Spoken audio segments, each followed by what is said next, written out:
Understanding क्या है, यानी फ़हम जो है वो क्या है। कुरान की एक आयत है, वो मैं पढ़ती हूँ, और जब मैं उसको पढ़ूँगी तो आपने उसको गौर के साथ सुनना है और आपने देखना है कि उसका तर्जमा जो है वो आपको आ रहा है या नहीं। सूरह अंबिया की आयत नंबर 4 है, क़ाला रब्बी यअलमुल क़ौला फ़िस्समाइ वल अर्दि व हुवस समीउल अलीम। तो इसका तर्जमा जो है वो आपने देखना है कि आपको आ रहा है या नहीं आ रहा, और अगर आ रहा है तो बहुत अच्छी बात है, और अगर नहीं आ रहा तो देखें कि कुरान जो है सिर्फ पढ़ने के लिए नहीं है, ये समझने के लिए है। यानी हम कुरान में क्या लिखा है, कुरान का तर्जमा क्या है, कैसे सारी चीज़ें क्या बयान हो रही है, वो हमें सही से पता ही नहीं होती, और हम ऐसे ही जो है कुरान को पढ़ते रहते हैं समझे बगैर। तो हमने क्या करना है, कुरान को समझ कर पढ़ना है, हर लफ्ज़ का हमें मीनिंग पता हो, और हर दुआ जो है वो किसकी है, और कैसे ये सारी चीज़ें जो हैं वो हमें पता होनी चाहिए। तो हर रोज़ जो है एक सफ़ा तर्जमे के साथ जो है हमें पढ़ना चाहिए, और हर रोज़ एक आयत पर 2 मिनट हम सोचें, और सवाल जो है हम उस आयत से निकालें कि इस आयत में जो है अल्लाह ने मुझे क्या समझाया है, यानी मुझे क्या समझाया जा रहा है इसमें। जो तदबीर होती है ना, यानी ये सोचना कि ये आयत जो है ये मेरी ज़िंदगी, मेरे जज्बात और मेरे फ़ैसलों में क्या जो है बदलाव जो है वो ला सकती है। उसके बाद ये जो अमल है ना, ये ज़हन में एक नेचुरल जो है पाथवे बनाता है, यानी ज़हन जो है कुरान के मुताबिक सोचने का आदी जो है वो होने लगता है। अल्लाह ताला से ताल्लुक़ में जज्बात जो है ना वो बहुत ज़्यादा असर करते हैं। यानी याद रखें कि बेहतरीन इल्म जो है वो दिल से निकलता है, और यानी दिल से हर एक चीज़ जो है वो होती है। यानी देखें कि जब दिल कहता है कि या अल्लाह आपने मुझे दिया, और फिर ज़हन ये चीज़ मानता है कि बेशक ये चीज़ किसने दी है, अल्लाह ताला ने दी है, और मैं अल्लाह का मोहताज हूँ। और फिर ज़हन और दिल का कनेक्शन जो है वो आपस में गहरा जो है इनका रिश्ता है। और तवज्जो और मोहब्बत, यानी देखें कि जब दिल जो है अल्लाह को सोचता है, फिर ज़हन जो है वो कोई भी आयत होगी उसको ज़्यादा अब्ज़ॉर्ब जो है वो करती है। तो इसलिए हमने जो है कोई भी चीज़ अगर हम करते हैं तो हमने क्या करना है कि हमने सबसे पहले अल्लाह की पहचान के लिए कुरान को जो है वो सही से जो है वो सीखना है, कुरान के साथ कनेक्शन जो है हमने सही से बिल्ड करना है। यानी देखिए कि हमारा एक कंसेप्ट है कि हम जो है मुसलमान हैं और हम जन्नत में चले जाएंगे, ये एक कंसेप्ट जो है हम लोगों ने जो है बनाया हुआ है, जिसकी वजह से कुछ लोग हैं वो कुरान का सिर्फ वही हिस्सा बताते हैं जो उनके लिए सही है। यानी देखें कि जिस तरह अल्लाह ताला गफूर रहीम है, बेशक अल्लाह ताला गफूर रहीम है। हम जितनी भी गलतियां करें, कोताहियां करें, अल्लाह पाक जो है हमें हर एक चीज़ रिस्क जो है वो प्रोवाइड करते हैं, एकदम से जो है वो हमसे नहीं छीन लेते कोई भी नेमत। और दूसरी तरफ ये भी कहा गया है कि अल्लाह ताला जो है वो बेहतर जो है हिसाब करने वाले हैं, अदल इंसाफ करने वाले हैं, और किसी का जो है राई के दाने के बराबर भी अगर उसने नेकी की है या जो है जुल्म किया है, तो क़यामत वाले दिन उसके अमाल का जो है वो हिसाब उसका ठीक ठीक जो है वो दिया जाएगा। तो क्या है कि हमें ये दोनों चीज़ें जो है एक्सेप्ट करनी चाहिए। यानी अल्लाह ताला फ़रिश्ते जो हैं वो अल्लाह ताला की जो है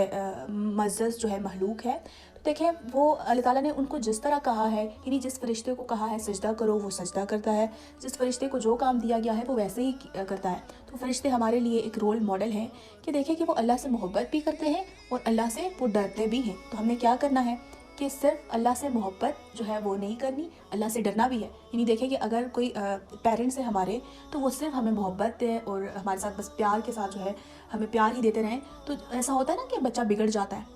तो ऐसा ही है कि अल्लाह ताला जो है गफूर रहीम भी है, अल्लाह ताला जो है रहम करने वाले भी हैं, और अल्लाह ताला से हमें डरना भी है।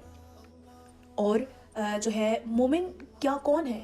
मोमिन वो है जो कुरान के एक एक लफ्ज़ को जानता है और फिर उस पर अमल करता है।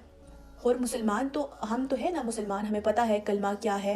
और ये तो अल्लाह ताला का शुक्रगुज़ार होना चाहिए हमें अल्हम्दुलिल्लाह हम सब मुसलमान हैं। और हमें सिर्फ ये पता होता है कि कलमा क्या है, रोज़े कितने हैं, और ये सारी चीज़ें जो हैं ये हमें पता है। लेकिन मोमिन बनने के लिए बहुत जो है हमें मेहनत करनी पड़ती है, और हम मोमिन कैसे बन सकते हैं इसके लिए हमें बड़ी कोशिश करनी है। और मोमिन बनने के लिए हमने कुरान को थामना है, और कुरान का एक एक लफ्ज़ जो है हमने उसका मीनिंग जो है वो जानना है। कुरान में क्या बात हो रही है, कैसे बात हो रही है, हम उससे कैसे जो है इम्प्रूव हो सकते हैं, वो सारी चीज़ें जो है वो सोचनी है, समझनी है, और अल्लाह से बहुत ज़्यादा जो है वो दुआ करनी है। और कुरान की आयत जो है वो जहन में जब जाती हैं तो दिमाग जो है हमारा वो मीनिंग बनाता है, और दिल में हमारे जो है वो एहसास बनता है, जज्बात जो है वो हमारे इबादत की तरफ वो है धलकते हैं, और हमारा अमल जो है वो ईमान की जड़ जो है वो मजबूत करता है। اس طرح جو ہے ہم اللہ سے جو ہے وہ قریب ہوتے ہیں، اور یہی جو ہے معرفت ہے اور یہی اللہ کی پہچان ہے۔ یعنی دیکھیں کہ اللہ صرف معلومات سے نہیں بلکہ احساس سے جو ہے وہ پہچانا جاتا ہے، اور قرآن جو ہے وہ ذہن کو روشنی دیتا ہے، اور جو بھی نوبل ایموشنز ہوتے ہیں ہمارے، وہ دل کو نرم کرتے ہیں، اور دونوں مل کر جو ہے اللہ سے تعلق جو ہے وہ پیدا کرتے ہیں۔ ایسا بھی ہوتا ہے کہ انسان کا دماغ جو ہے یہ ایک ہیبٹ ڈریون ہے، یعنی شروع میں جو ہے قرآن جو ہے جب ہم قرآن کو پڑھتے ہیں تو ایسا بھی ہوتا ہے کہ یہ اسٹرانگ ایموشن ہوتا ہے، موٹیویشن ہوتی ہے،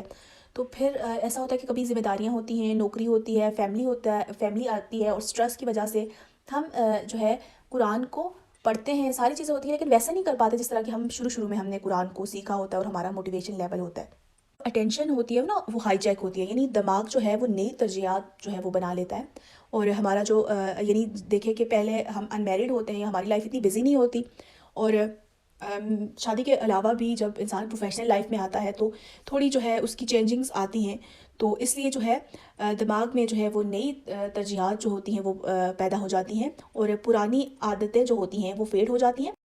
اور اسے کہتے ہیں نیچرل ڈی ایکٹیویشن۔ لیکن ہمیشہ یاد رکھنا چاہیے کہ جو راستے دماغ ایک بار بنا لے وہ دوبارہ جو ہے وہ آسانی سے واپس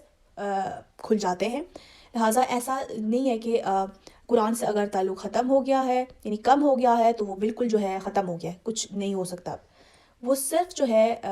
ابھی سویا ہوا ہے، تو اس کو جگانے کی ضرورت ہوتی ہے جب قرآن سے ہمارا تعلق جو ہے وہ کم ہو جاتا ہے۔ تو اس لیے جب قرآن جو ہے ہم پڑھتے ہیں بہت زیادہ جو ہے اور اس کے بعد ہم چھوڑ دیتے ہیں، تو ایسا نہیں کرنا کہ ہم نے اس کو بالکل ہی اس سے دور ہو جانا ہے کہ ہم جو ہے وہ نہیں کر پا رہے یا کچھ اس طرح۔ وہ ہمارا جو ایموشن ہے وہ سویا ہوا ہے، ہمیں اس کو جگانے کی جو ہے ضرورت ہے۔